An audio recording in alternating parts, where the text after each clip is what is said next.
Ito pala yung subway na ginagawa, hinuhukay, ginagawang tunnel. Marami daw lusutan yan. Balita ko may lusutan yan papuntang airport.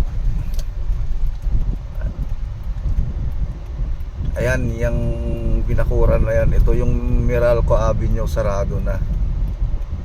Yung nabakuran na yan, diyan sila nag-umpisa. Tagal pa yan, ilang taon pa yan bago matapos. Ayan o. Pumunta ako ng estansya. Susunduin ko yung pamangkin ng manugang ni boss. SM Estancia, SM Store.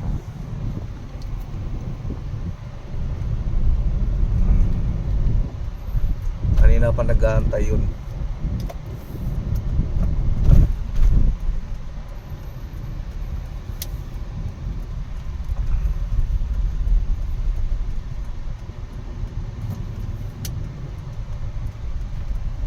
Nag-grocery.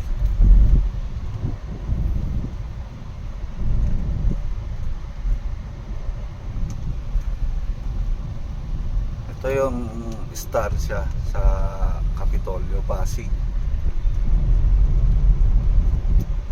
Palaging traffic dito, araw-araw.